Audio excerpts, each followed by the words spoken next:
Introduction. Our age is retrospective. It builds the sepulchres of the fathers. It writes biographies, histories, and criticism. The foregoing generations beheld God and nature face to face, we through their eyes. Why should not we also enjoy an original relation to the universe? Why should not we have a poetry and philosophy of insight and not of tradition, and a religion by revelation to us and not the history of theirs? Embosomed for a season in nature, whose floods of life stream around and through us, and invite us by the powers they supply to action proportioned to nature, why should we grope among the dry bones of the past, or put the living generation into masquerade out of its faded wardrobe? The sun shines today also. There is more wool and flax in the fields. There are new lands, new men, new thoughts. Let us demand our own works and laws and worship. Undoubtedly we have no questions to ask which are unanswerable. We must trust the perfection of the creation so far as to believe that, whatever curiosity the order of things has awakened in our minds, the order of things can satisfy. Every man's condition is a solution in hieroglyphic to those inquiries he would put. He acts it as life, before he apprehends it as truth. In like manner, nature is already, in its forms and tendencies, describing its own design. Let us interrogate the great apparition that shines so peacefully around us. Let us inquire to what end is nature. All science has one aim, namely, to find a theory of nature. We have theories of races and of functions, but scarcely yet a remote approach to an idea of creation. We are now so far from the road to truth that religious teachers dispute and hate each other, and speculative men are esteemed unsound and frivolous. But to a sound judgment, the most abstract truth is the most practical. Whenever a true theory appears, it will be its own evidence. Its test is that it will explain all phenomena. Now many are thought not only unexplained but inexplicable, as language, sleep, madness, dreams, beasts, sex. Philosophically considered, the universe is composed of nature and the soul. Strictly speaking, therefore, all that is separate from us, all which philosophy distinguishes as the not me, that is, both nature and art, all other men and my own body must be ranked under this name, nature. In enumerating the values of nature and casting up their sum, I shall use the word in both senses, in its common and its philosophical import. In inquiries so general as our present one, the inaccuracy is not material. No confusion of thought will occur. Nature, in the common sense, refers to essences unchanged by man: space, the air, the river, the leaf. Art is applied to the mixture of his will with the same things, as in a house, a canal, a statue, a picture. But his operations taken together are so insignificant, a little chipping, baking, patching, and washing, that, in an impression so grand as that of the world on the human mind, they do not vary the result. Chapter 1. To go into solitude, a man needs to retire as much from his chamber as from society. I am not solitary whilst I read and write, though nobody is with me. But if a man would be alone, let him look at the stars. The rays that come from those heavenly worlds will separate between him and what he touches. One might think the atmosphere was made transparent with this design, to give man in the heavenly bodies the perpetual presence of the sublime. Seen in the streets of cities, how great they are! If the stars should appear one night in 1,000 years, how would men believe and adore, and preserve for many generations, the remembrance of the city of God which had been shown? But every night come out these envoys of beauty, and light the universe with their admonishing smile.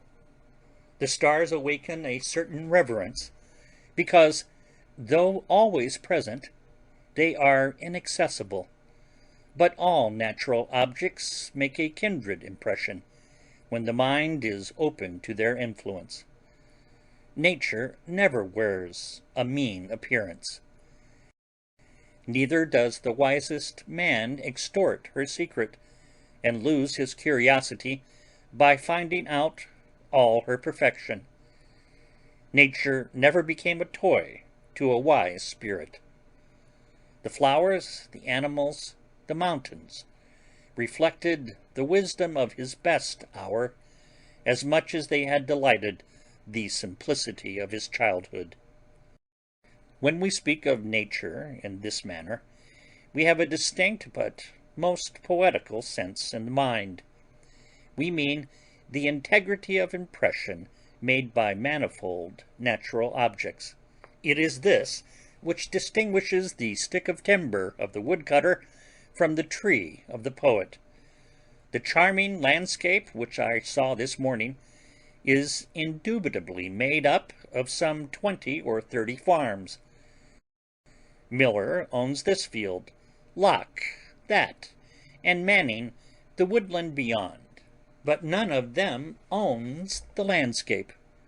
There is a property in the horizon which no man has but he whose eye can integrate all the parts, that is, the poet.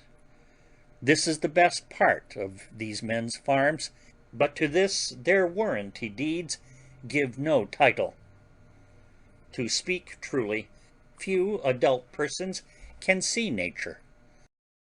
Most persons do not see the sun. At least they have a very superficial seeing. The sun illuminates only the eye of the man, but shines into the eye and the heart of the child. The lover of nature is he whose inward and outward senses are still truly adjusted to each other, who has retained the spirit of infancy even into the era of manhood. His intercourse with heaven and earth becomes part of his daily food. In the presence of nature, a wild delight runs through the man in spite of real sorrows. Nature says, "He is my creature, and maugre all his impertinent griefs. He shall be glad with me." Not the sun or the summer alone, but every hour and season yields its tribute of delight, for every hour and change corresponds to and authorizes a different state of the mind, from breathless noon to grimmest midnight. Nature is a setting that fits equally well a comic or a mourning piece.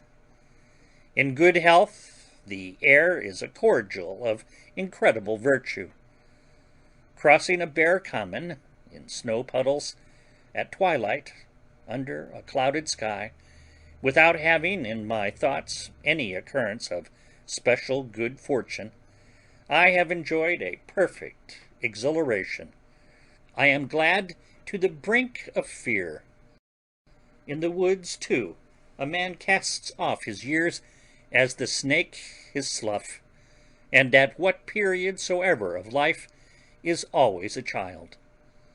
In the woods is perpetual youth. Within these plantations of God a decorum and sanctity reign, a perennial festival is dressed, and the guest sees not how he should tire of them in 1,000 years. In the woods we return to reason and faith. There I feel that nothing can befall me in life, no disgrace, no calamity, leaving me my eyes, which nature cannot repair.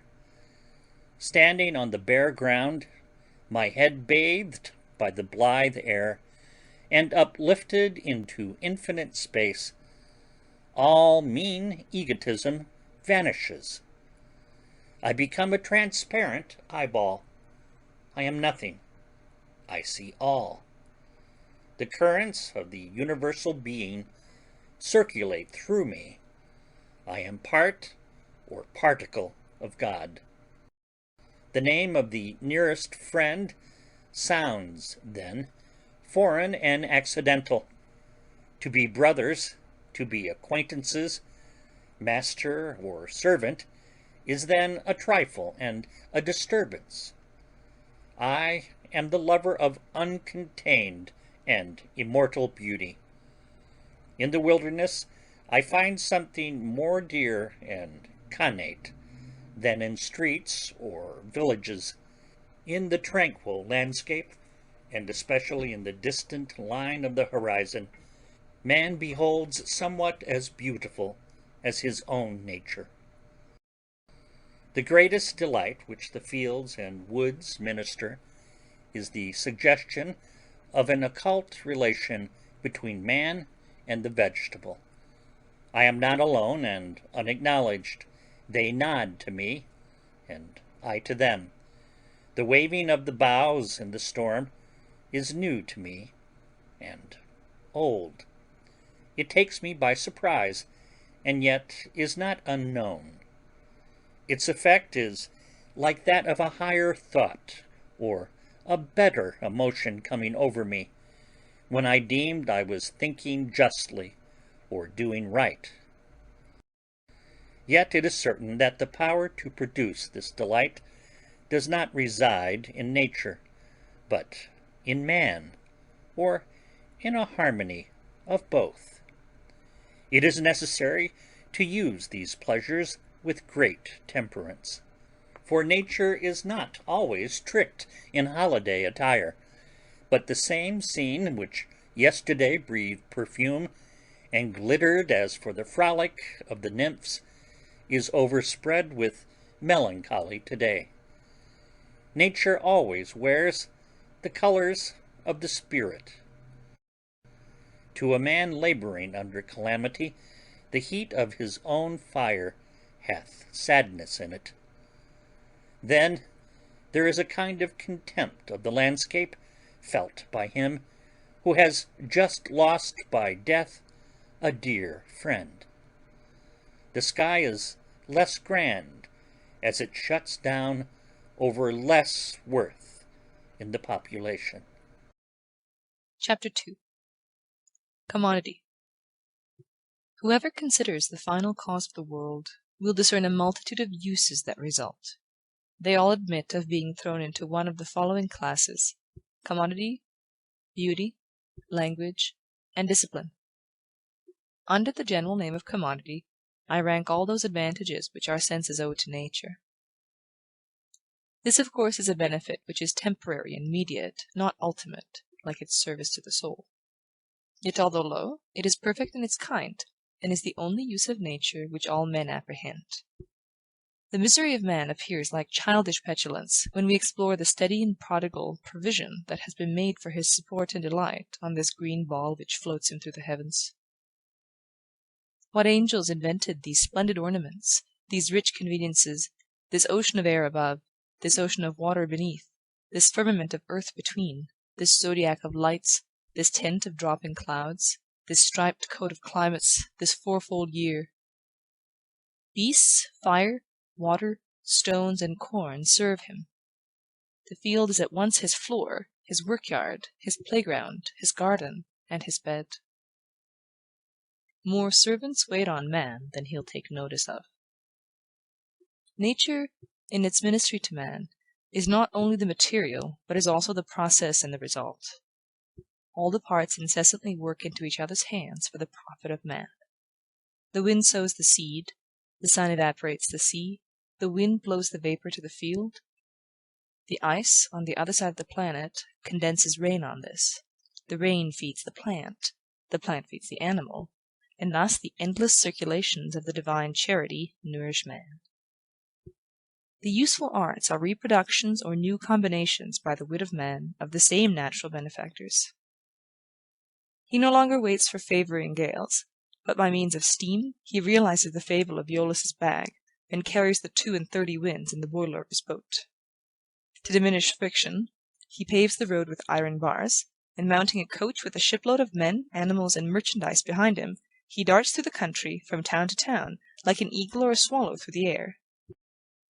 By the aggregate of these aids, how is the face of the world changed, from the era of Noah to that of Napoleon!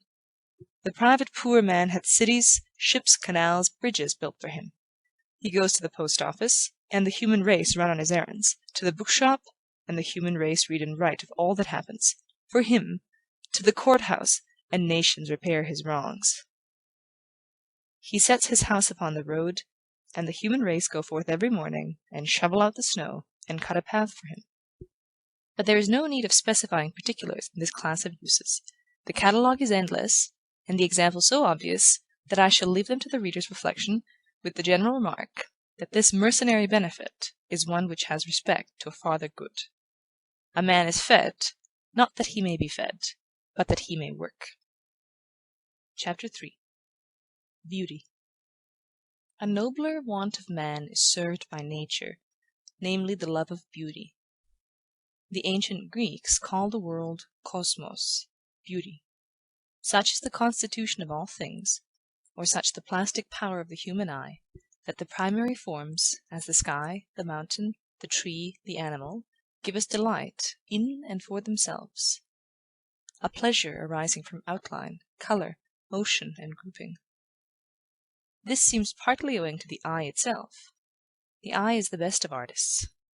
By the mutual action of its structure and of the laws of light, perspective is produced, which integrates every mass of objects, of what character soever, into a well-coloured and shaded globe, so that where the particular objects are mean and unaffecting, the landscape which they compose is round and symmetrical. And as the eye is the best composer, so light is the first of painters. There is no object so foul that intense light will not make beautiful. And the stimulus it affords to the sense, and a sort of infinitude which it hath, like space and time, make all matter gay. Even the corpse has its own beauty. But besides this general grace diffused over nature, almost all individual forms are agreeable to the eye, as is proved by our endless imitations of some of them, as the acorn, the grape, the pine cone, the wheat ear, the egg, the wings and forms of most birds, the lion's claw, the serpent, the butterfly, seashells, flames, clouds, buds, leaves, and the forms of many trees, as the palm. For better consideration, we may distribute the aspects of beauty in a threefold manner. 1. First, the simple perception of natural forms is a delight. The influence of the forms and actions in nature is so needful to man, that in its lowest functions it seems to lie on the confines of commodity and beauty. To the body and mind which have been cramped by noxious work or company, nature is medicinal and restores their tone. The tradesman, the attorney, comes out of the din and craft of the street, and sees the sky and the woods, and is a man again. In their eternal calm he finds himself. The health of the eye seems to demand the horizon. We are never tired, so long as we can see far enough. But in other hours, nature satisfies by its loveliness, and without any mixture of corporeal benefit. I see the spectacle of morning from the hilltop over against my house, from daybreak to sunrise, with emotions which an angel might share. The long, slender bars of cloud float like fishes in the sea of crimson light. From the earth, as a shore, I look out into that silent sea. I seem to partake its rapid transformations.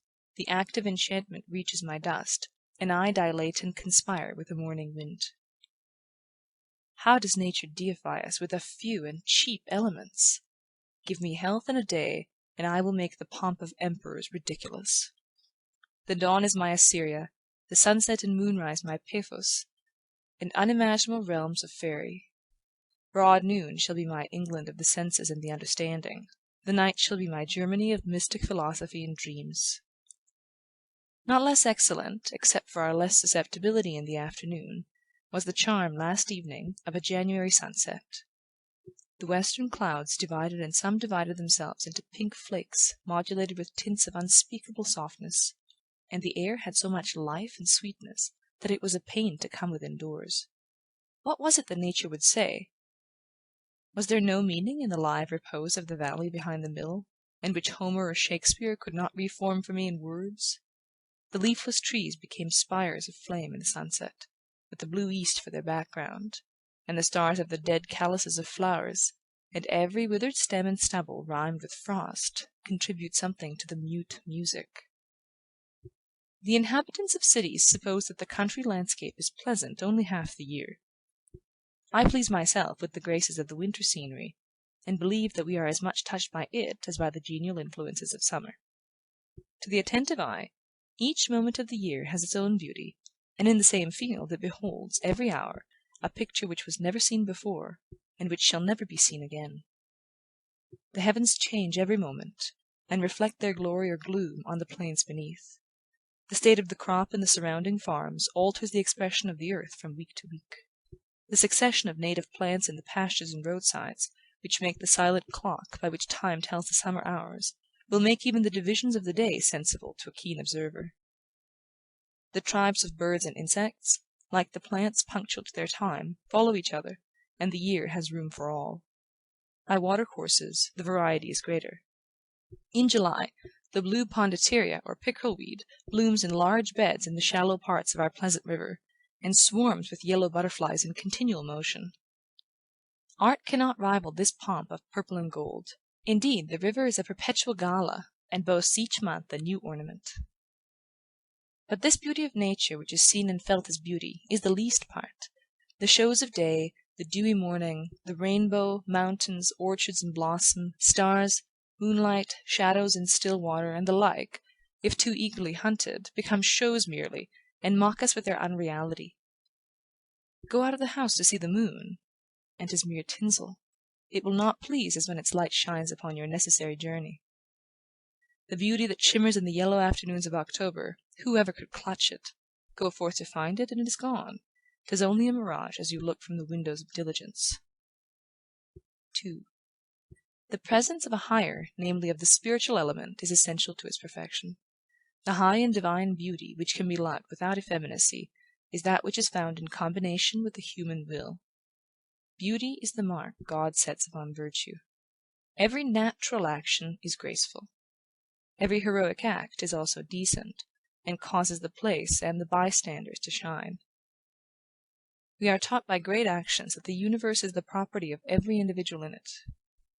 Every rational creature has all nature for his dowry and estate. It is his, if he will. He may divest himself of it. He may creep into a corner, and abdicate his kingdom, as most men do, but he is entitled to the world by his constitution.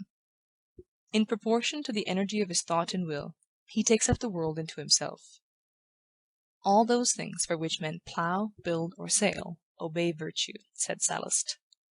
The winds and waves, said Gibbon, are always on the side of the ablest navigators. So are the sun and moon, and all the stars of heaven. When a noble act is done, perchance in a scene of great natural beauty, when Leonidas and his 300 martyrs consume one day in dying, and the sun and moon come each and look at them once in the steep defile of Thermopylae, when Arnold Winkelried, in the high Alps, under the shadow of the avalanche, gathers in his side a sheaf of Austrian spears to break the line for his comrades, are not these heroes entitled to add the beauty of the scene to the beauty of the deed? When the bark of Columbus nears the shore of America, before it, the beach lined with savages, fleeing out of all their huts of cane, the sea behind, and the purple mountains of the Indian archipelago around, can we separate the man from the living picture? Does not the New World clothe his form with her palm groves and savannas as fit drapery? Ever does natural beauty steal in like air, and envelope great actions. When Sir Harry Vane was dragged up the Tower Hill, sitting on a sled, to suffer death as the champion of the English laws, one of the multitude cried out to him, "You never sat on so glorious a seat." Charles II, to intimidate the citizens of London, caused the patriot Lord Russell to be drawn in an open coach, through the principal streets of the city, on his way to the scaffold. But, his biographer says, the multitude imagined they saw liberty and virtue sitting by his side. In private places, among sordid objects, an act of truth or heroism seems at once to draw to itself the sky as its temple, the sun as its candle. Nature stretcheth out her arms to embrace man, only let his thoughts be of equal greatness. Willingly does she follow his steps with the rose and the violet, and bend her lines of grandeur and grace to the decoration of her darling child. Only let his thoughts be of equal scope, and the frame will suit the picture. A virtuous man is in unison with her works, and makes the central figure of the visible sphere. Homer, Pindar, Socrates, Phocion, associate themselves fitly in our memory with the geography and climate of Greece. The visible heavens and earth sympathize with Jesus. And in common life, whosoever has seen a person of powerful character and happy genius will have remarked how easily he took all things along with him, the persons, the opinions, and the day, and nature became ancillary to a man. 3. There is still another aspect under which the beauty of the world may be viewed, namely, as it becomes an object of the intellect. Beside the relation of things to virtue, they have a relation to thought. The intellect searches out the absolute order of things as they stand in the mind of God, and without the colours of affection. The intellectual and the active powers seem to succeed each other, and the exclusive activity of the one generates the exclusive activity of the other. There is something unfriendly in each to the other, but they are like the alternate periods of feeding and working in animals. Each prepares and will be followed by the other. Therefore does beauty, which in relation to actions, as we have seen, comes unsought, and comes because it is unsought, remain for the apprehension and pursuit of the intellect, and then again, in its turn, of the active power. Nothing divine dies. All good is eternally reproductive. The beauty of nature reforms itself in the mind, and not for barren contemplation, but for new creation. All men are in some degree impressed by the face of the world, some men even to delight. This love of beauty is taste. Others have the same love in such excess, that not content with admiring, they seek to embody it in new forms. The creation of beauty is art. The production of a work of art throws a light upon the mystery of humanity. A work of art is an abstract or epitome of the world. It is the result or expression of nature, in miniature. For although the works of nature are innumerable and all different, the result or the expression of them all is similar and single.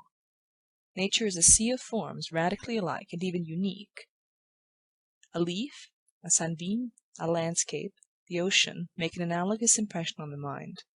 What is common to them all, that perfectness and harmony, is beauty. The standard of beauty is the entire circuit of natural forms, the totality of nature, which the Italians express by defining beauty, il più nell'uno. Nothing is quite beautiful alone, nothing but is beautiful in the whole. A single object is only so far beautiful as it suggests this universal grace. The poet, the painter, the sculptor, the musician, the architect, seek each to concentrate this radiance of the world on one point, and each in his several work to satisfy the love of beauty which stimulates him to produce. Thus is art, a nature passed through the alembic of man.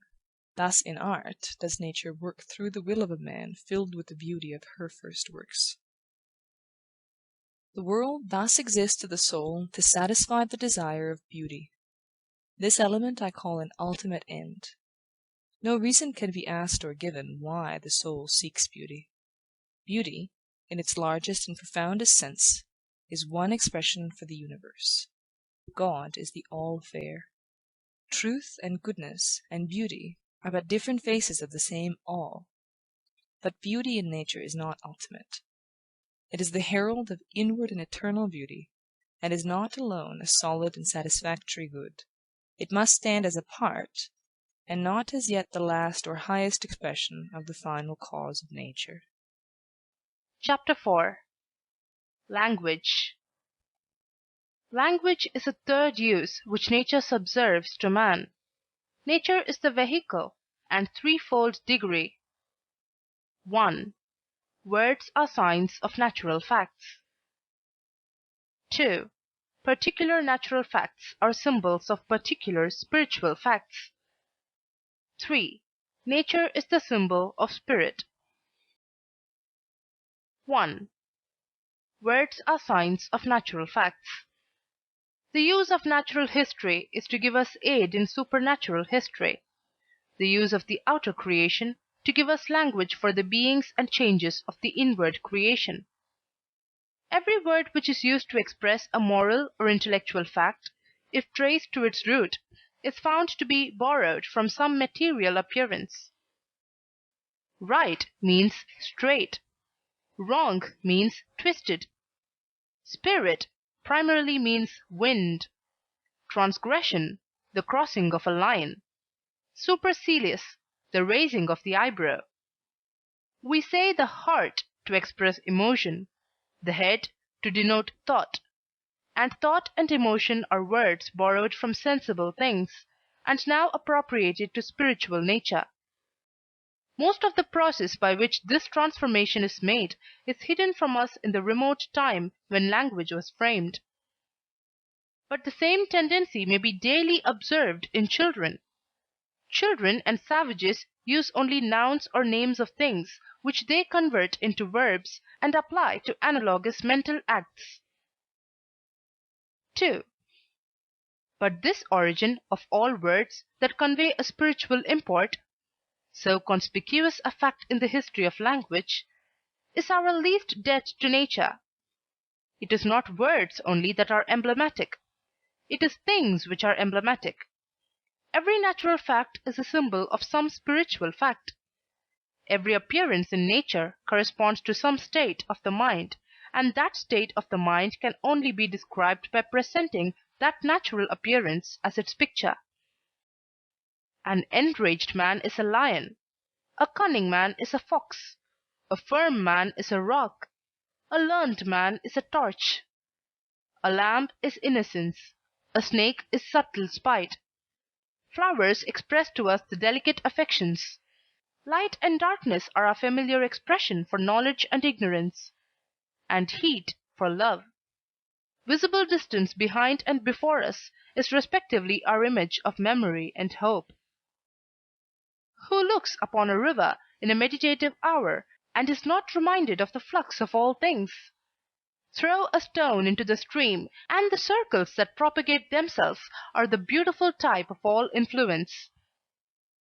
Man is conscious of a universal soul within or behind his individual life, wherein, as in a firmament, the natures of justice, truth, love, freedom arise and shine. This universal soul he calls reason. It is not mine, or thine, or his, but we are its. We are its property and men. And the blue sky in which the private earth is buried, the sky with its eternal calm, and full of everlasting orbs, is the type of reason. That which, intellectually considered, we call reason, considered in relation to nature, we call spirit. Spirit is the creator. Spirit hath life in itself. And man in all ages and countries embodies it in his language as the Father. It is easily seen that there is nothing lucky or capricious in these analogies, and that they are constant and pervade nature. These are not the dreams of a few poets, here and there, but man is an analogist, and studies relations in all objects. He is placed in the center of beings, and a ray of relation passes from every other being to him. And neither can man be understood without these objects, nor these objects without man.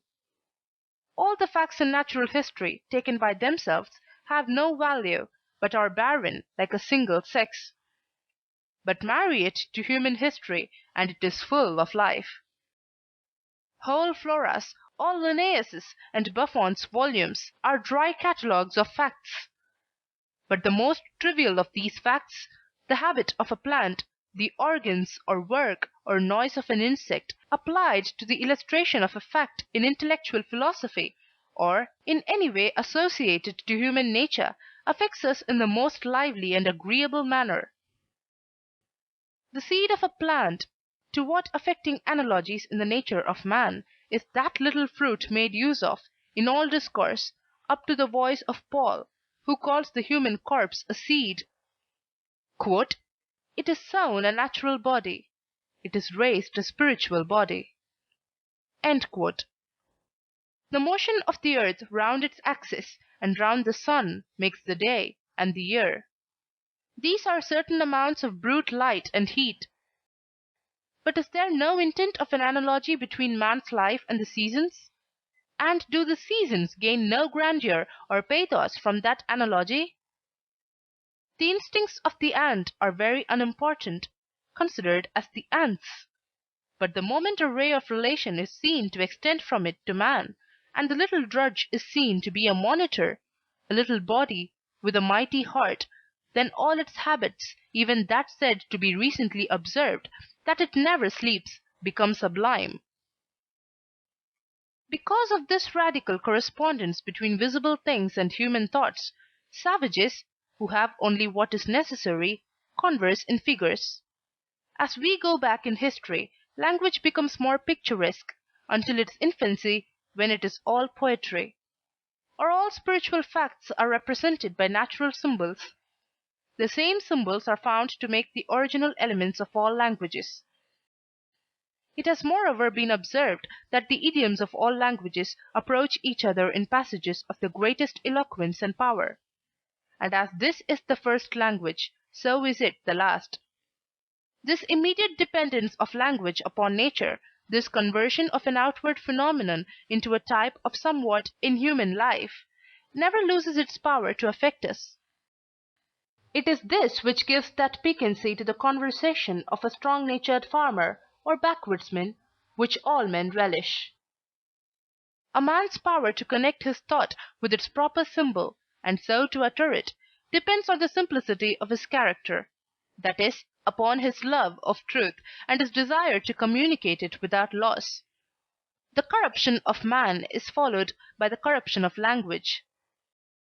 When simplicity of character and the sovereignty of ideas is broken up by the prevalence of secondary desires, the desire of riches, of pleasure, of power, and of praise, and duplicity and falsehood take place of simplicity and truth, the power over nature as an interpreter of the will is in a degree lost. New imagery ceases to be created, and old words are perverted to stand for things which are not. A paper currency is employed when there is no bullion in the vaults. In due time the fraud is manifest, and words lose all power to stimulate the understanding or the affections. Hundreds of writers may be found in every long civilized nation, who for a short time believe, and make others believe, that they see and utter truths, who do not of themselves clothe one thought in its natural garment, but who feed unconsciously on the language created by the primary writers of the country, those, namely, who hold primarily on nature. But wise men pierce this rotten diction and fasten words again to visible things, so that picturesque language is at once a commanding certificate that he who employs it is a man in alliance with truth and God. The moment our discourse rises above the ground line of familiar facts, and is inflamed with passion or exalted by thought, it clothes itself in images. A man conversing in earnest, if he watch his intellectual processes, will find that a material image, more or less luminous, arises in his mind, contemporaneous with every thought, which furnishes the vestment of the thought. Hence good writing and brilliant discourse are perpetual allegories. This imagery is spontaneous. It is the blending of experience with the present action of the mind. It is proper creation.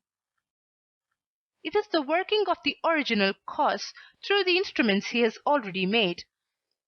These facts may suggest the advantage which the country life possesses for a powerful mind, over the artificial and curtailed life of cities. We know more from nature than we can at will communicate. Its light flows into the mind evermore, and we forget its presence.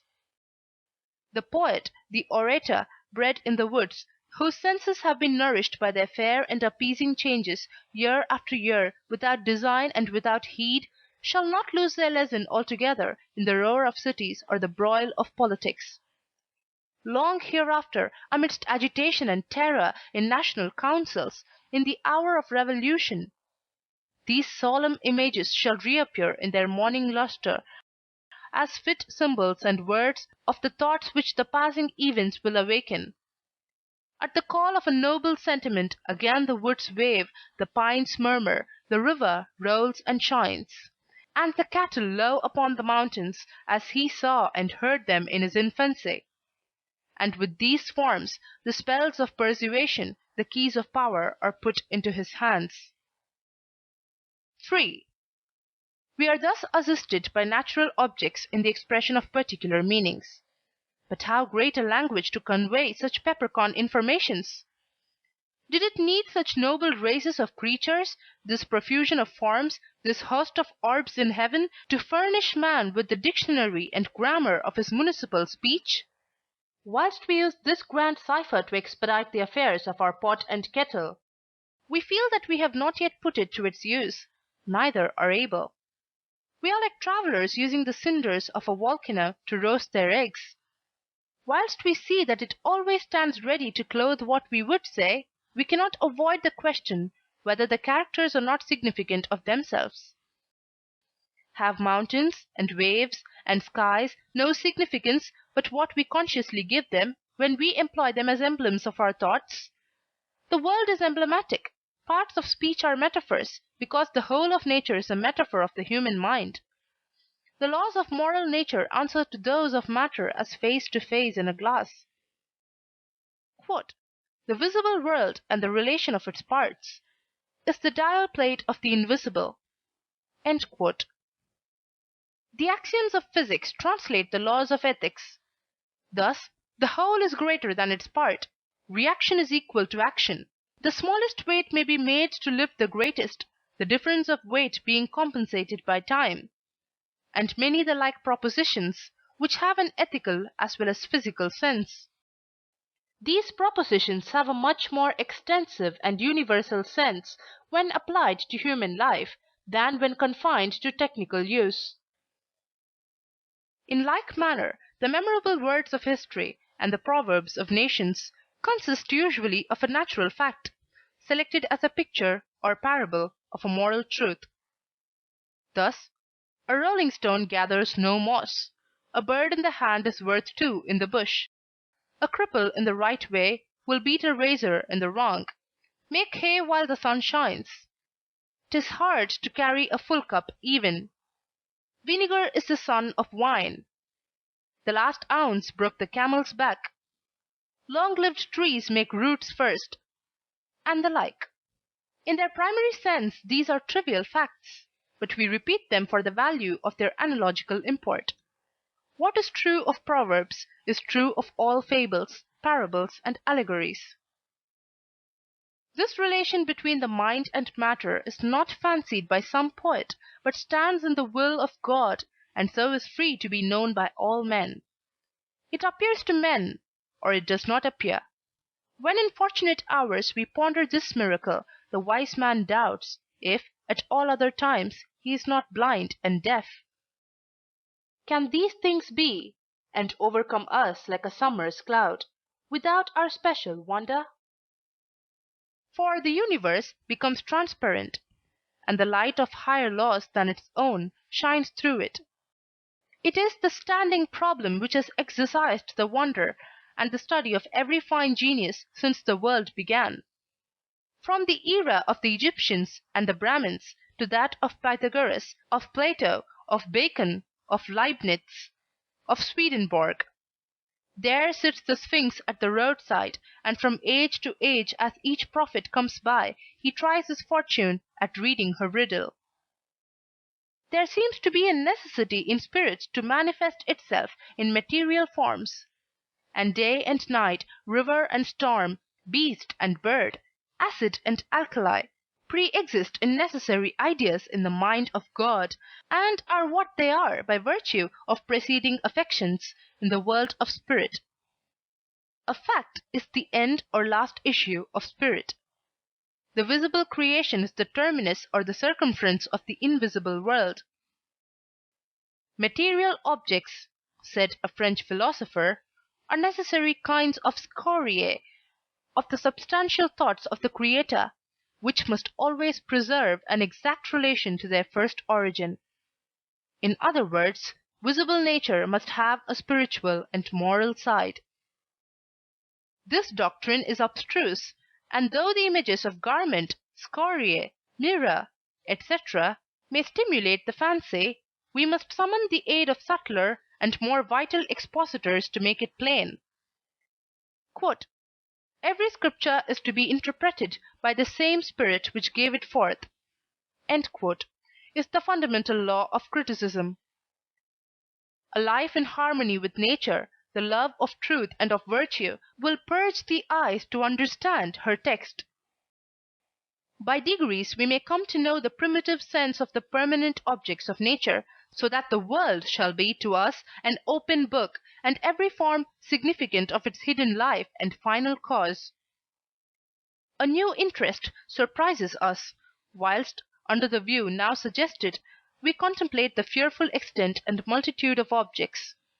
Since "every object, rightly seen, unlocks a new faculty of the soul."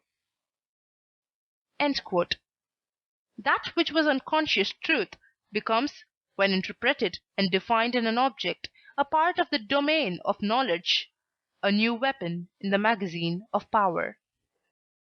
Chapter 5. Discipline. In view of the significance of nature, we arrive at once at a new fact, that nature is a discipline. This use of the word includes the preceding uses as parts of itself. Space, time, society, labor, climate, food, locomotion, the animals, the mechanical forces, give us sincerest lessons day by day, whose meaning is unlimited. They educate both the understanding and the reason. Every property of matter is a school for the understanding. Its solidity or resistance, its inertia, its extension, its figure, its divisibility. The understanding adds, divides, combines, measures, and finds nutriment and room for its activity in this worthy scene. Meantime, reason transfers all these lessons into its own world of thought, by perceiving the analogy that marries matter and mind. 1. Nature is a discipline of the understanding in intellectual truths. Our dealing with sensible objects is a constant exercise in the necessary lessons of difference, of likeness, of order, of being and seeming, of progressive arrangement, of ascent from particular to general, of combination to one end of manifold forces. Proportion to the importance of the organ to be formed is the extreme care with which its tuition is provided, a care pretermitted in no single case. What tedious training, day after day, year after year, never ending, to form the common sense! What continual reproduction of annoyances, inconveniences, dilemmas! What rejoicing over us of little men! What disputing of prices, what reckonings of interest! And all to form the hand of the mind, to instruct us that good thoughts are no better than good dreams, unless they be executed. The same good office is performed by property, and its filial systems of debt and credit. Debt grinding debt, whose iron face the widow, the orphan, and the sons of genius fear and hate. Debt which consumes so much time, which so cripples and disheartens a great spirit with cares that seem so base, is a preceptor whose lessons cannot be foregone, and is needed most by those who suffer from it most. Moreover, property, which has been well compared to snow, if it fall level today it will be blown into drifts tomorrow, is the surface action of internal machinery, like the index on the face of a clock. Whilst now it is the gymnastics of the understanding, it is hiving in the foresight of the spirit, experience in profounder laws. The whole character and fortune of the individual are affected by the least inequalities in the culture of the understanding, for example, in the perception of differences. Therefore is space, and therefore time, that man may know that things are not huddled and lumped, but sundered and individual. A bell and a plough each have their use, and neither can do the office of the other. Water is good to drink, coal to burn, wool to wear, but wool cannot be drunk, nor water spun, nor coal eaten.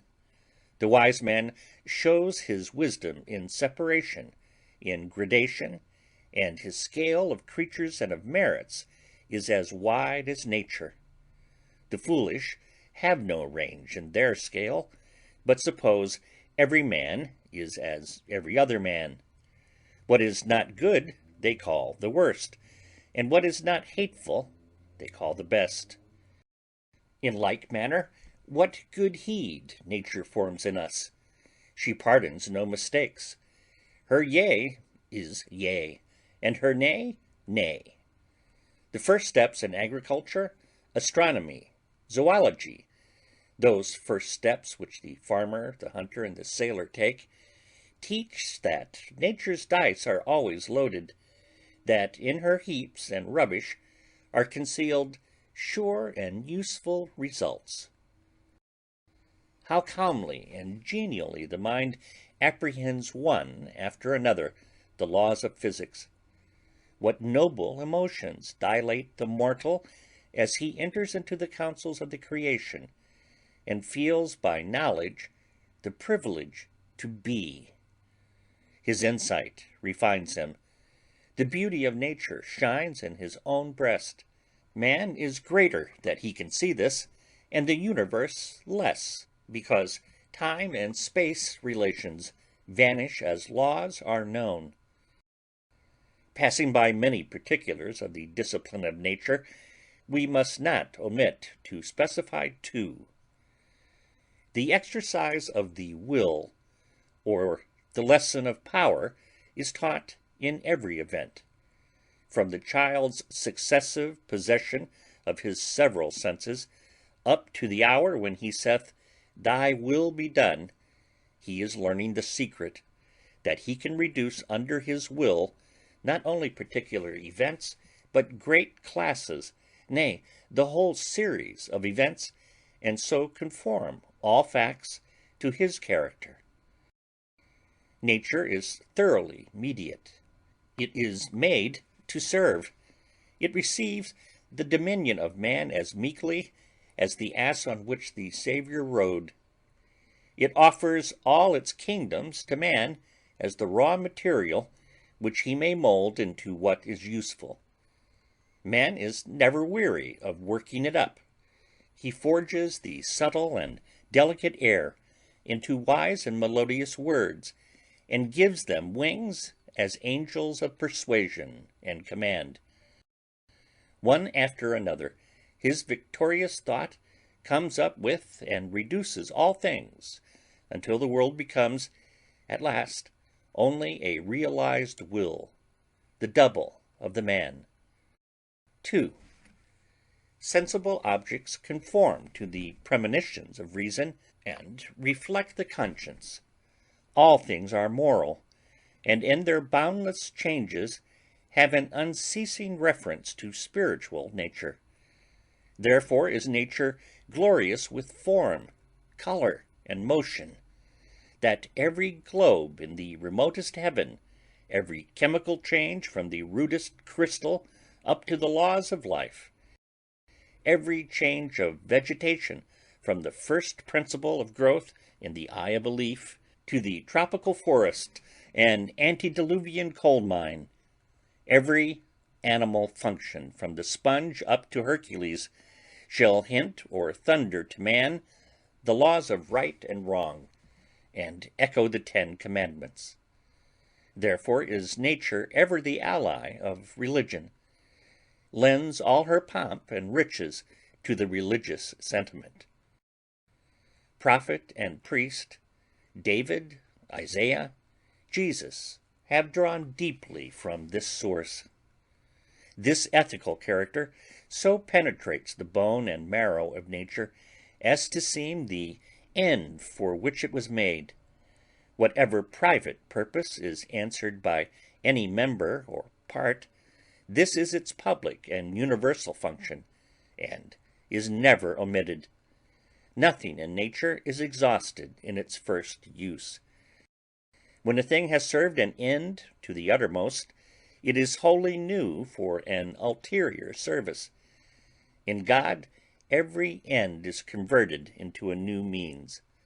Thus the use of commodity, regarded by itself, is mean and squalid, but it is to the mind an education in the doctrine of use, namely, that a thing is good only so far as it serves, that a conspiring of parts and efforts to the production of an end is essential to any being.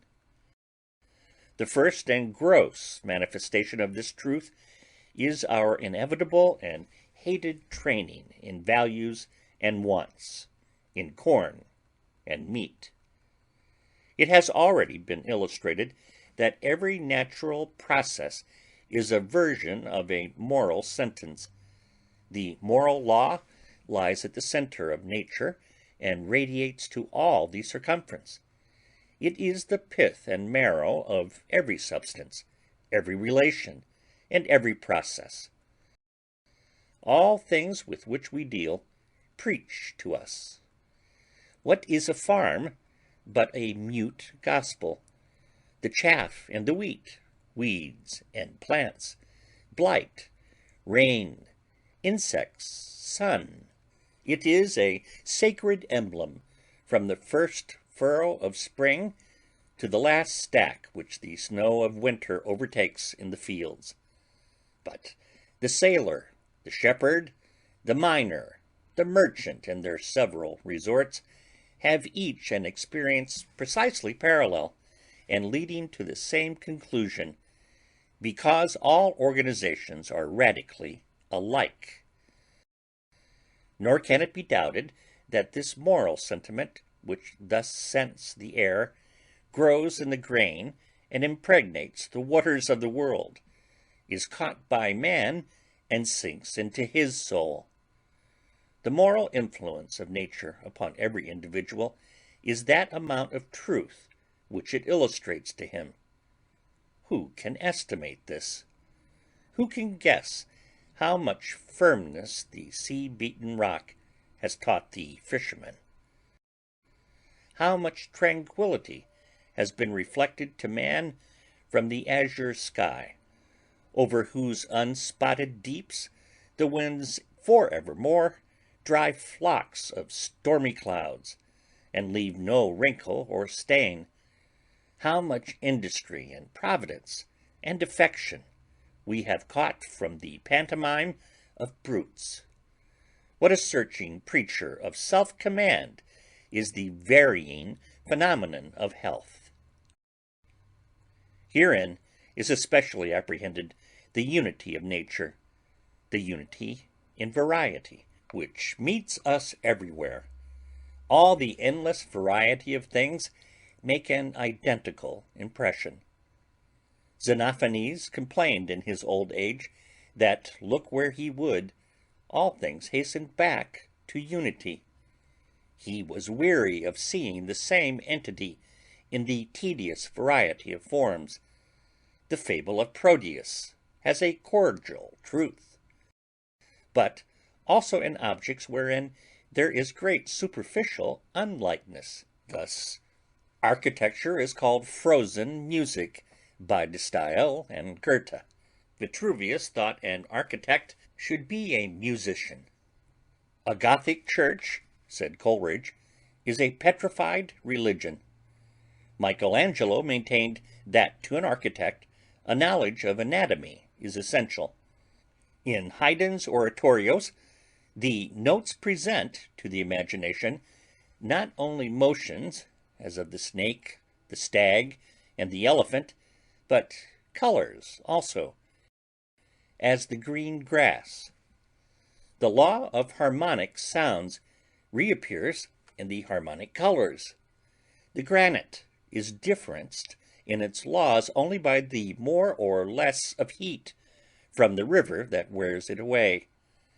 The river, as it flows, resembles the air that flows over it. The air resembles the light which traverses it with more subtle currents. The light resembles the heat which rides with it through space. Each creature is only a modification of the other. The likeness in them is more than the difference, and their radical law is one and the same. A rule of one art or a law of one organization holds true throughout nature. So intimate is this unity that it is easily seen. It lies under the undermost garment of nature and betrays its source in universal spirit, for it pervades thought also. Every universal truth which we express in words implies or supposes every other truth. Omni verum vero consonant. It is like a great circle on a sphere, comprising all possible circles, which, however, may be drawn and comprise it in like manner. Every such truth is the absolute ends seen from one side, but it has innumerable sides. The central unity is still more conspicuous in actions. Words are finite organs of the infinite mind. They cannot cover the dimensions of what is in truth. They break, chop, and impoverish it. An action is the perfection and publication of thought. A right action seems to fill the eye and to be related to all nature. The wise man, in doing one thing, does all, or in the one thing he does rightly. Words and actions are not the attributes of brute nature. They introduce us to the human form, of which all other organizations appear to be degradations. When this appears among so many that surround it, the spirit prefers it to all others. It says, "From such as this have I drawn joy and knowledge. In such as this have I found and beheld myself. I will speak to it. It can speak again. It can yield me thought already formed and alive." In fact, the eye, the mind, is always accompanied by these forms, male and female, and these are incomparably the richest informations of the power and order that lie at the heart of things. Unfortunately, every one of them bears the marks as of some injury, is marred and superficially defective. Nevertheless, far different from the deaf and dumb nature around them, these all rest like fountain pipes on the unfathomed sea of thought and virtue, whereto they alone, of all organizations, are the entrances. It were a pleasant inquiry to follow into detail their ministry to our education, but where would it stop? We are associated in adolescent and adult life with some friends who, like skies and waters, are coextensive with our idea, who, answering each to a certain affection of the soul, satisfy our desire on that side, whom we lack power to put at such a focal distance from us that we can mend or even analyze them. We cannot choose but love them. When much intercourse with a friend has supplied us with a standard of excellence, and has increased our respect for the resources of God, who thus sends a real person to outgo our ideal, when he has, moreover, become an object of thought, and whilst his character retains all its unconscious effect, is converted in the mind into solid and sweet wisdom, it is assigned to us that his office is closing, and he is commonly withdrawn from our sight in a short time. Chapter 6. Idealism. Thus is the unspeakable but intelligible and practicable meaning of the world conveyed to man, the immortal pupil, in every object of sense. To this one end of discipline all parts of nature conspire. A noble doubt perpetually suggests itself, whether this end be not the final cause of the universe, and whether nature outwardly exists. It is a sufficient account of that appearance we call the world, that God will teach a human mind, and so makes it the receiver of a certain number of congruent sensations, which we call sun and moon, man and woman, house and trade. In my utter impotence to test the authenticity of the report of my senses, to know whether the impressions they make on me correspond with outlying objects, what difference does it make, whether Orion is up there in heaven, or some god paints the image in the firmament of the soul? The relations of parts and the end of the whole remaining the same, what is the difference, whether land and sea interact, and worlds revolve and intermingle without number or end, deep yawning under deep, and galaxy balancing galaxy, throughout absolute space, or whether, without relations of time and space, the same appearances are inscribed in the constant faith of man. Whether nature enjoy a substantial existence without, or is only in the apocalypse of the mind, it is alike useful and alike venerable to me. Be it what it may, it is ideal to me, so long as I cannot try the accuracy of my senses. The frivolous make themselves merry with the ideal theory, if its consequences were burlesque, as if it affected the stability of nature. It surely does not. God never jests with us, and will not compromise the end of nature by permitting any inconsequence in its procession. Any distrust of the permanence of laws would paralyze the faculties of man. Their permanence is sacredly respected, and his faith therein is perfect. The wheels and springs of man are all set to the hypothesis of the permanence of nature. We are not built like a ship to be tossed, but like a house to stand. It is a natural consequence of this structure that, so long as the active powers predominate over the reflective, we resist with indignation any hint that nature is more short-lived or mutable than spirit. The broker, the wheelwright, the carpenter, the tollman, are much displeased at the intimation. But whilst we acquiesce entirely in the permanence of natural laws, the question of the absolute existence of nature still remains open. It is the uniform effect of culture on the human mind, not to shake our faith in the stability of particular phenomena, as of heat, water, azote, but to lead us to regard nature as a phenomenon, not a substance, to attribute necessary existence to spirit, to esteem nature as an accident and an effect. To the senses and the unrenewed understanding belongs a sort of instinctive belief in the absolute existence of nature. In their view, man and nature are indissolubly joined. Things are ultimates, and they never look beyond their sphere. The presence of reason mars this faith. The first effort of thought tends to relax this despotism of the senses, which binds us to nature as if we were a part of it, and shows us nature aloof, and, as it were, afloat. Until this higher agency intervened, the animal eye sees, with wonderful accuracy, sharp outlines and colored surfaces. When the eye of reason opens, to outline and surface are at once added grace and expression. These proceed from imagination and affection, and debate somewhat of the angular distinctness of objects. If the reason be stimulated to more earnest vision, outlines and surfaces become transparent and are no longer seen. Causes and spirits are seen through them.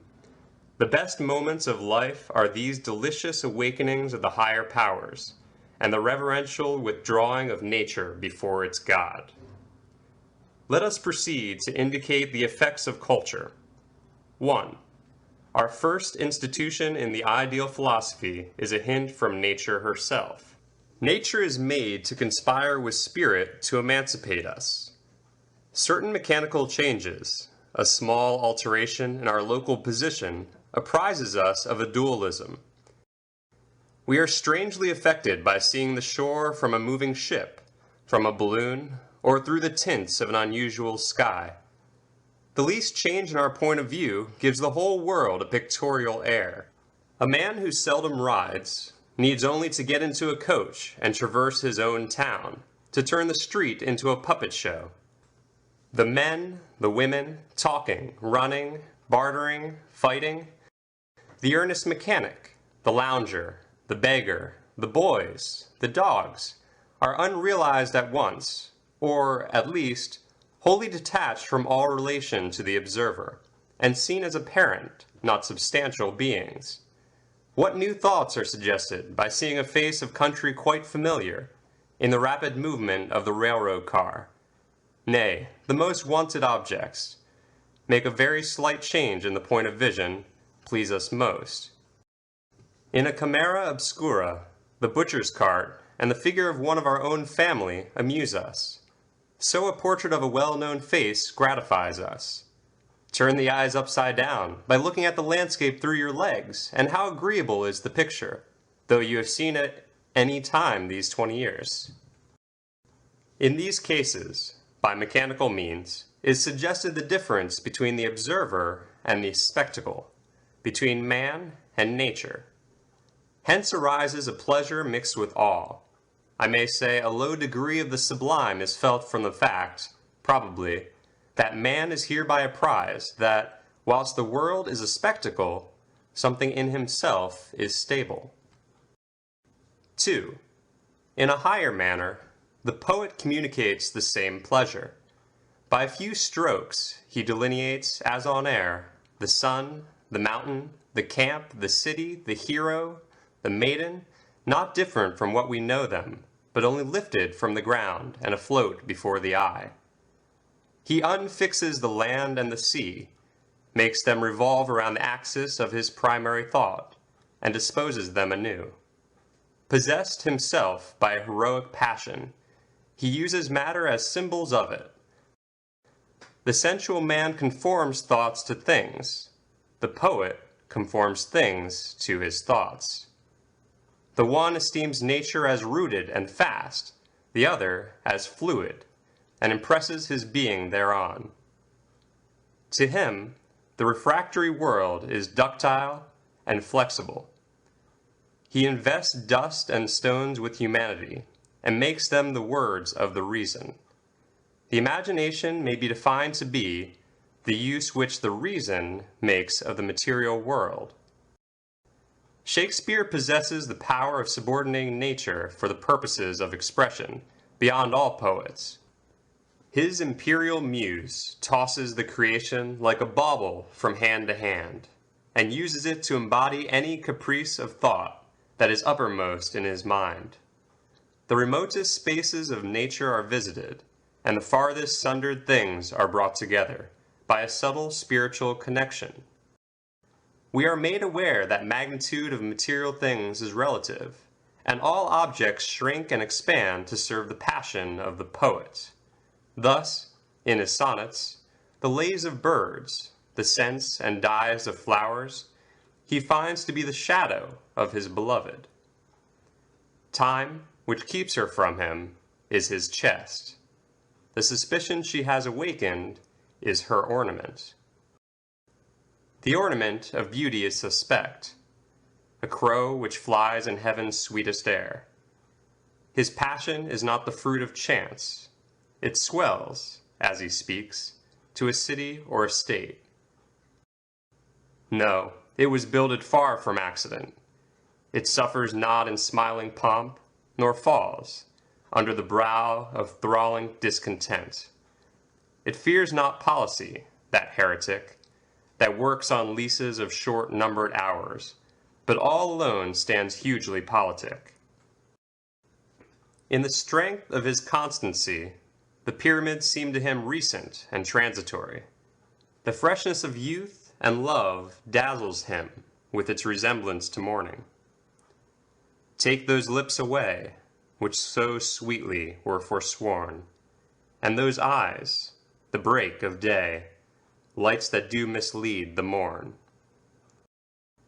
The wild beauty of this hyperbole, I may say, in passing, it would not be easy to match in literature. This transfiguration which all material objects undergo through the passion of the poet, this power which he exerts to dwarf the great, to magnify the small, might be illustrated by 1,000 examples from his plays. I have before me The Tempest, and will cite only these few lines. Ariel. The strong based promontory have I made shake, and by the spurs plucked up the pine and cedar. Prospero calls for music to soothe the frantic Alonso and his companions. A solemn air and the best comforter to an unsettled fancy cure thy brains, now useless, boiled within thy skull. Again, the charm dissolves apace, and as the morning steals upon the night, melting the darkness, so their rising senses begin to chase the ignorant fumes that mantle their clearer reason. Their understanding begins to swell, and the approaching tide will shortly fill the reasonable shores that now lie foul and muddy. The perception of real affinities between events, that is to say, of ideal affinities, for those only are real, enables the poet thus to make free with the most imposing forms and phenomena of the world, and to assert the predominance of the soul. 3. Whilst thus the poet animates nature with his own thoughts, he differs from the philosopher only herein, that the one proposes beauty as his main end, the other truth.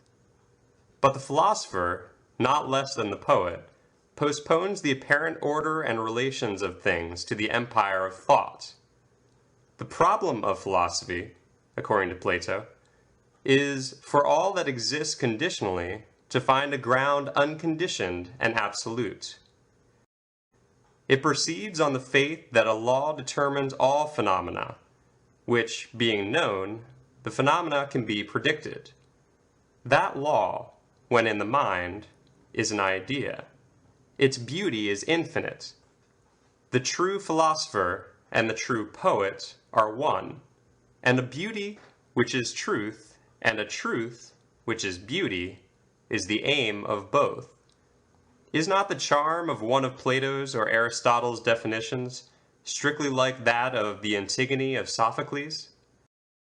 It is, in both cases, that a spiritual life has been imparted to nature, that the solid seeming block of matter has been pervaded and dissolved by a thought, that this feeble human being has penetrated the vast masses of nature with an informing soul, and recognized itself in their harmony, that is, seized their law.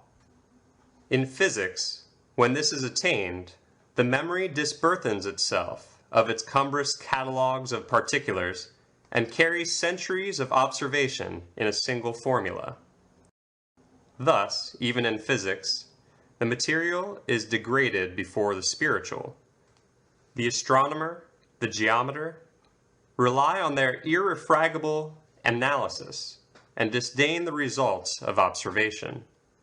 The sublime remark of Euler on his law of arches, "This will be found contrary to all experience, yet is true," had already transferred nature into the mind, and left matter like an outcast corpse. 4. Intellectual science has been observed to beget invariably a doubt of the existence of matter. Turgot said, "He that has never doubted the existence of matter may be assured that he has no aptitude for metaphysical inquiries." It fastens the attention upon immortal necessary uncreated natures, that is, upon ideas, and in their presence we feel that the outward circumstance is a dream and a shade. Whilst we wait in this Olympus of gods, we think of nature as an appendix to the soul, we ascend into their region, and know that these are the thoughts of the Supreme Being. These are they who were set up from everlasting, from the beginning, or ever the earth was. When he prepared the heavens, they were there. When he established the clouds above, when he strengthened the fountains of the deep. Then they were by him, as one brought up with him. Of them took he counsel. Their influence is proportionate. As objects of science, they are accessible to few men, yet all men are capable of being raised by piety or by passion into their region. And no man touches these divine natures without becoming, in some degree, himself divine. Like a new soul, they renew the body. We become physically nimble and lightsome. We tread on air. Life is no longer irksome, and we think it will never be so. No man fears age or misfortune or death in their serene company, for he is transported out of the district of change. Whilst we behold unveiled the nature of justice and truth, we learn the difference between the absolute and the conditional or relative. We apprehend the absolute. As it were, for the first time, we exist. We become immortal, for we learn that time and space are relations of matter, that, with a perception of truth or a virtuous will, they have no affinity. 5. Finally, religion and ethics, which may be fitly called the practice of ideas, or the introduction of ideas into life, have an analogous effect with all lower culture, in degrading nature and suggesting its dependence on spirit. Ethics and religion differ herein, that the one is the system of human duties commencing from man, the other from God. Religion includes the personality of God, ethics does not. They are one to our present design. They both put nature underfoot. The first and last lesson of religion is, the things that are seen are temporal, the things that are unseen are eternal. It puts an affront upon nature. It does that for the unschooled, which philosophy does for Berkeley and Vyasa. The uniform language that may be heard in the churches of the most ignorant sects is, contemn the unsubstantial shows of the world. They are vanities, dreams, shadows, unrealities. Seek the realities of religion. The devotee flouts nature. Some theosophists have arrived at a certain hostility and indignation towards matter, as the Manichean and Plotinus. They distrusted in themselves any looking back to these flesh pots of Egypt. Plotinus was ashamed of his body. In short, they might all say of matter what Michelangelo said of external beauty. It is the frail and weary weed in which God dresses the soul, which he has called into time. It appears that motion, poetry, physical and intellectual science, and religion all tend to affect our convictions of the reality of the external world. But I own there is something ungrateful in expanding too curiously the particulars of the general proposition, that all culture tends to imbue us with idealism. I have no hostility to nature, but a child's love to it. I expand and live in the warm day like corn and melons. Let us speak her fair. I do not wish to fling stones at my beautiful mother, nor soil my gentle nest.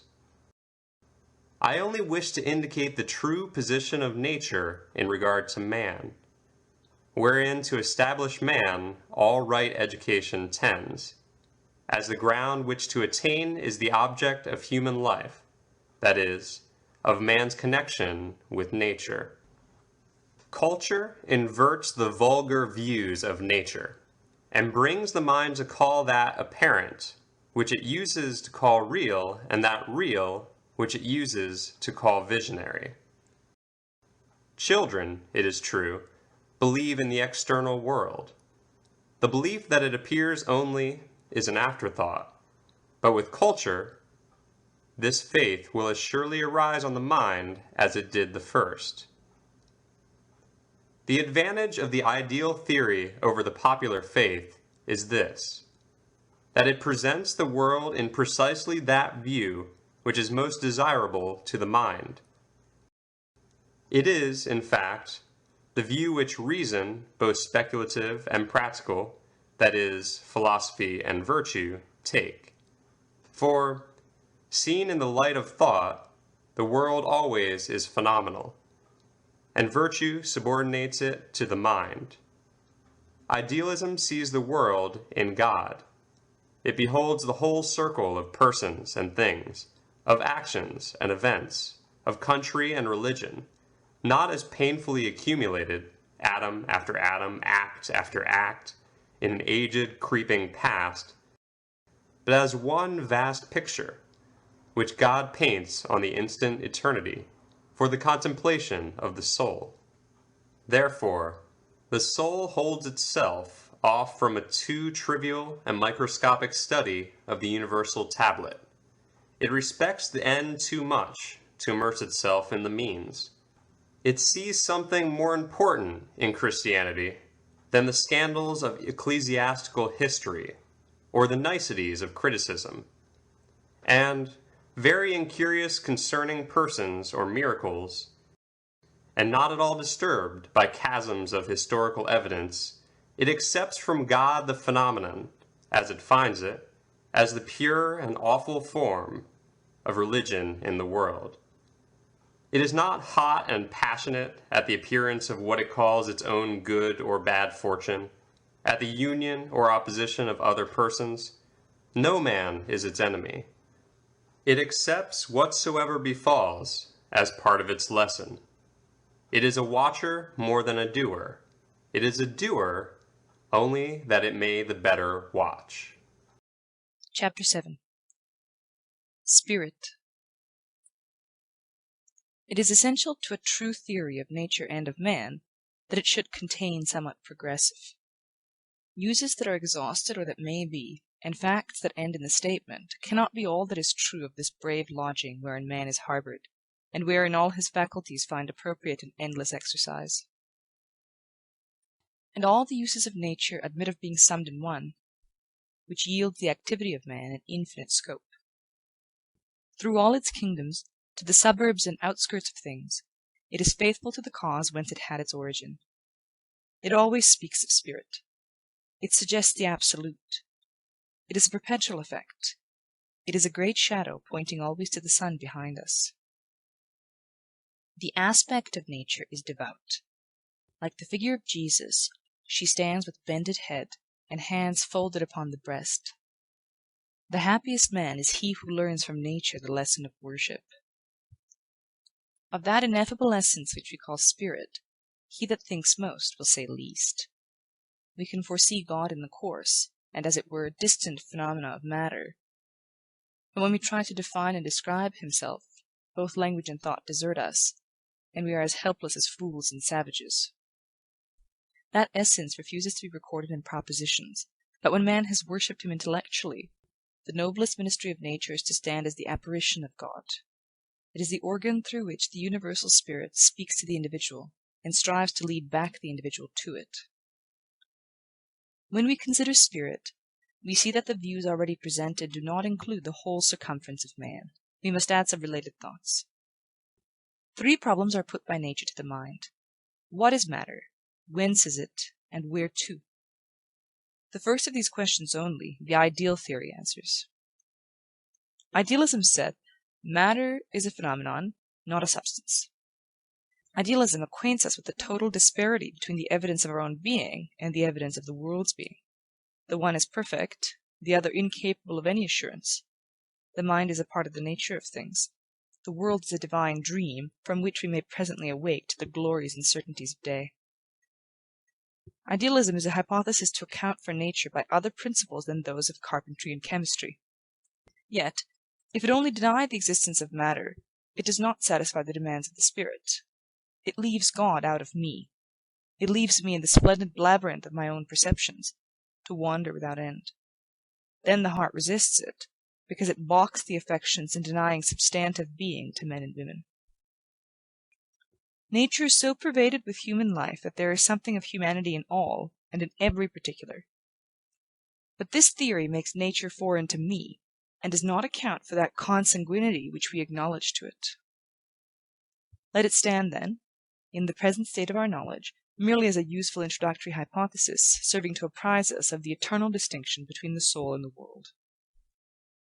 But when following the invisible step of thought, we come to inquire whence is matter, and where to, many truths arise to us out of the recesses of consciousness.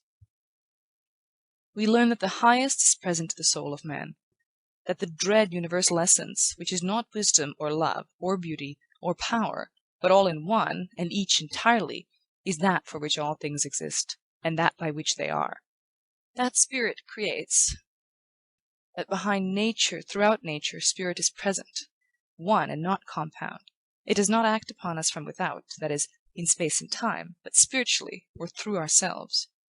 Therefore that spirit, that is, the Supreme Being, does not build up nature around us, but puts it forth through us, as the life of the tree puts forth new branches and leaves at the pores of the old.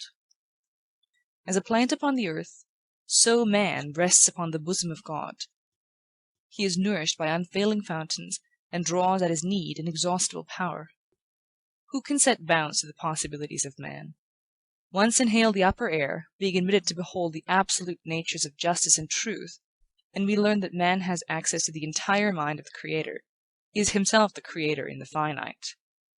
This view, which admonishes me where the sources of wisdom and power lie, and points to virtue as to the golden key which opes the palace of eternity, carries upon its face the highest certificate of truth, because it animates me to create my own world through the purification of my soul. The world proceeds from the same spirit as the body of man. It is a remoter and inferior incarnation of God, a projection of God in the unconscious. But it differs from the body in one important respect. It is not, like that, now subjected to human will. Its serene order is inviolable by us. It is therefore to us the present expositor of the divine mind. It is a fixed point whereby we may measure our departure. As we degenerate, the contrast between us and our house is more evident. We are as much strangers in nature as we are aliens from God. We do not understand the notes of birds. The fox and the deer run away from us. The bear and tiger rend us. We do not know the uses of more than a few plants, as corn and the apple, the potato and the vine. Is not the landscape, every glimpse of which hath a grandeur, a face of him? Yet this may show us what discord is between man and nature, for you cannot freely admire a noble landscape, if labourers are digging in the field hard by. The poet finds something ridiculous in his delight, until he is out of the sight of men. Chapter 8. Prospects. In inquiries respecting the laws of the world and the frame of things, the highest reason is always the truest. That which seems faintly possible, it is so refined, is often faint and dim, because it is deepest seated in the mind among the eternal verities. Empirical science is apt to cloud the sight, and by the very knowledge of functions and processes, to bereave the student of the manly contemplation of the whole. The savant becomes unpoetic. But the best-read naturalist, who lends an entire and devout attention to truth, will see that there remains much to learn of his relation to the world, and that it is not to be learned by any addition or subtraction or other comparison of known quantities, but is arrived at by untaught sallies of the spirit, by a continual self-recovery, and by entire humility. He will perceive that there are far more excellent qualities in the student than preciseness and infallibility, that a guess is often more fruitful than an indisputable affirmation, and that a dream may let us deeper into the secret of nature than 100 concerted experiments. For the problems to be solved are precisely those which the physiologist and the naturalist omit to state. It is not so pertinent to man to know all the individuals of the animal kingdom, as it is to know whence and where to is this tyrannizing unity in his constitution, which evermore separates and classifies things, endeavoring to reduce the most diverse to one form. When I behold a rich landscape, it is less to my purpose to recite correctly the order and superposition of the strata, than to know why all thought of multitude is lost in a tranquil sense of unity. I cannot greatly honor minuteness in details, so long as there is no hint to explain the relation between things and thoughts, no ray upon the metaphysics of conchology, of botany, of the arts, to show the relation of the forms of flowers, shells, animals, architecture, to the mind, and build science upon ideas.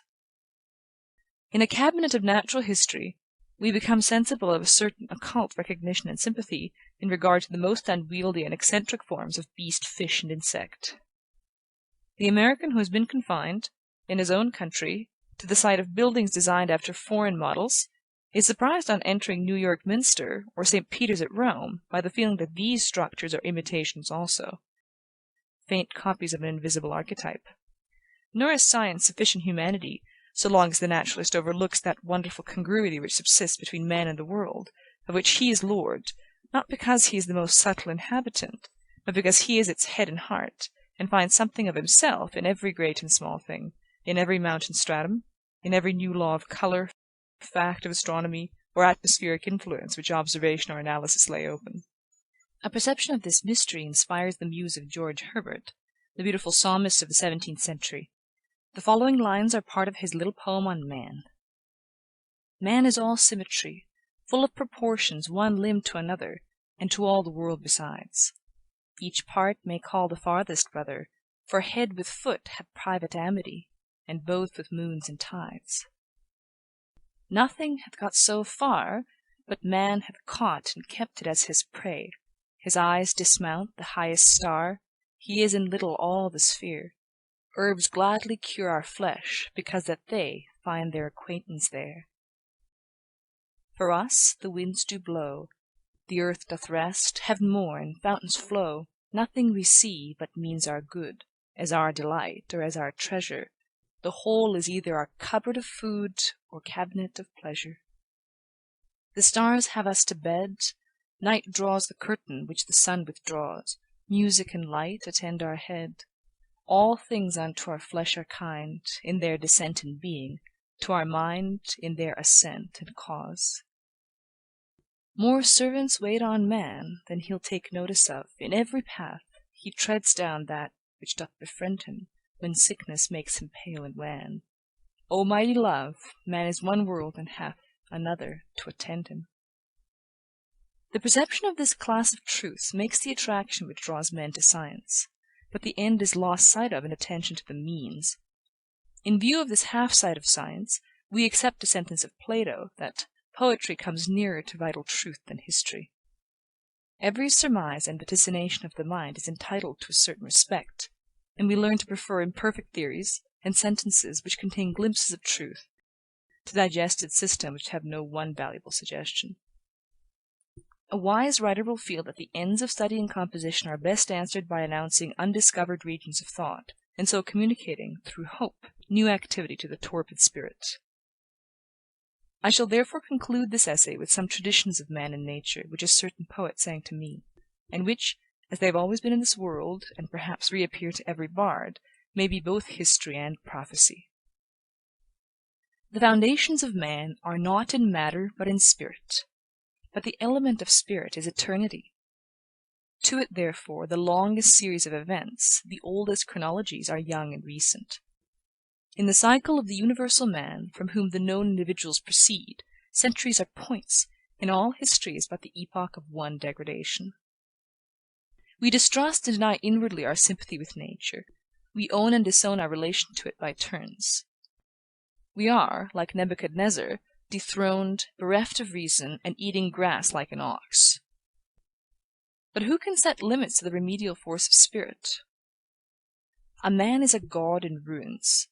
When men are innocent, life shall be longer, and shall pass into the immortal as gently as we awake from dreams. Now the world would be insane and rabid if these disorganizations should last for hundreds of years. It is kept in check by death and infancy. Infancy is the perpetual Messiah which comes into the arms of fallen men and pleads with them to return to paradise. Man is the dwarf of himself. Once he was permeated and dissolved by spirit. He filled nature with his overflowing currents. Out from him sprang the sun and moon, from man the sun, from woman the moon. The laws of his mind, the periods of his actions externized themselves into day and night, into the year and the seasons. But having made for himself this huge shell, his waters retired. He no longer fills the veins and veinlets, he is shrunk to a drop. He sees that the structure still fits him, but fits him colossally. Say rather, once it fitted him, now it corresponds to him from far and on high. He adores timidly his own work. Now is man the follower of the sun, and woman the follower of the moon. Yet sometimes he starts in his slumber and wonders at himself in his house, and muses strangely at the resemblance betwixt him and it. He perceives that if his law is still paramount, if still he have elemental power, if his word is sterling, yet in nature, it is not conscious power, it is not inferior but superior to his will. It is instinct. Thus my Orphic poet sang. At present, man applies to nature but half his force. He works on the world with his understanding alone. He lives in it, and masters it by a penny wisdom, and he that works most in it is but a half-man, and whilst his arms are strong and his digestion good, his mind is imbruted, and he is a selfish savage. His relation to nature, his power over it, is through the understanding, as by manure. The economic use of fire, wind, water, and the mariner's needle, steam, coal, chemical agriculture, the repairs of the human body by the dentist and the surgeon. This is such a resumption of power, as if a banished king should buy his territories inch by inch, instead of vaulting at once into his throne. Meantime, in the thick darkness, there are not wanting gleams of a better light, occasional examples of the action of man upon nature with his entire force, with reason as well as understanding. Such examples are the traditions of miracles in the earliest antiquity of all nations, the history of Jesus Christ, the achievements of a principle, as in religious and political revolutions, and in the abolition of the slave trade, the miracles of enthusiasm, as those reported of Swedenborg, Hohenlohe, and the Shakers, many obscure and yet contested facts now arranged under the name of animal magnetism, prayer, eloquence, self-healing, and the wisdom of children. These are examples of reason's momentary grasp of the sceptre, the exertions of a power which exists not in time or space, but an instantaneous instreaming causing power. The difference between the actual and the ideal force of man is happily figured by the schoolmen in saying that the knowledge of man is an evening knowledge, vespertina cognitio, but that of God is a morning knowledge, matutina cognitio. The problem of restoring to the world original internal beauty is solved by the redemption of the soul. The ruin or the blank that we see when we look at nature is in our own eye. The axis of vision is not coincident with the axis of things, and so they appear not transparent but opaque. The reason why the world lacks unity, and lies broken in heaps, is because the man is disunited with himself. He cannot be a naturalist until he satisfies all the demands of the spirit. Love is as much its demand as perception. Indeed, neither can be perfect without the other. In the uttermost meaning of the words, thought is devout, and devotion is thought. Deep calls unto deep. But in actual life the marriage is not celebrated. There are innocent men who worship God after the tradition of their fathers, but their sense of duty has not yet extended to the use of all their faculties. And there are patient naturalists, but they freeze their subject under the wintry light of the understanding. Is not prayer also a study of truth, a sally of the soul into the unfound infinite? No man ever prayed heartily without learning something. But when a faithful thinker, resolute to detach every object from personal relations, and see it in the light of thought, shall at the same time kindle science with the fire of the holiest affections, then will God go forth anew into the creation. It will not need, when the mind is prepared for study, to search for objects. The invariable mark of wisdom is to see the miraculous in the common. What is a day? What is a year? What is summer? What is woman? What is a child? What is sleep?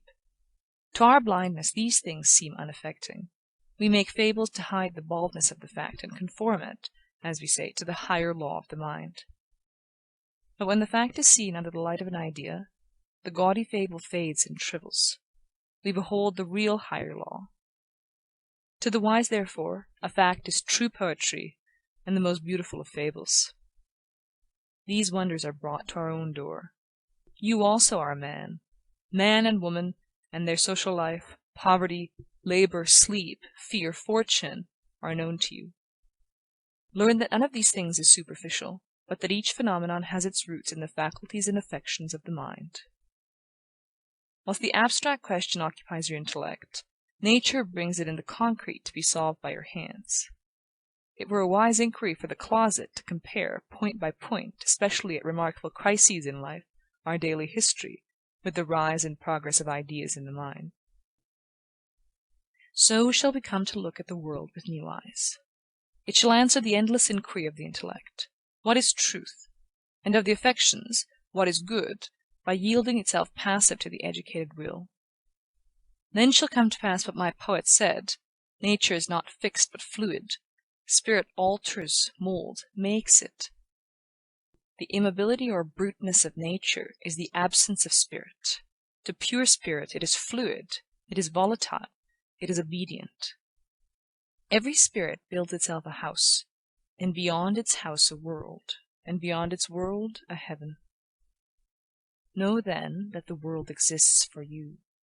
For you is the phenomenon perfect. What we are, that only can we see. All that Adam had, all that Caesar could, you have and can do. Adam called his house heaven and earth.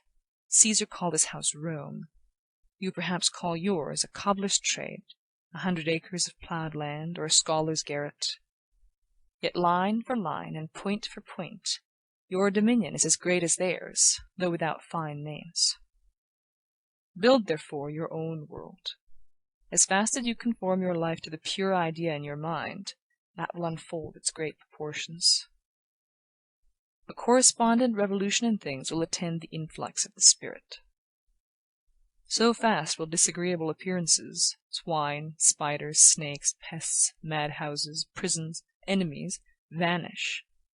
They are temporary, and shall be no more seen. The sordor and filths of nature, the sun shall dry up, and the wind exhale.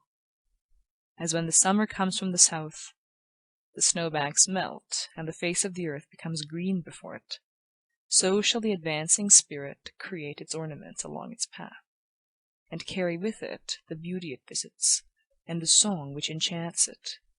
It shall draw beautiful faces, warm hearts, wise discourse, and heroic acts around its way, until evil is no more seen. The kingdom of man over nature, which cometh not with observation, a dominion such as now is beyond his dream of God, he shall enter without more wonder than the blind man feels who is gradually restored to perfect sight.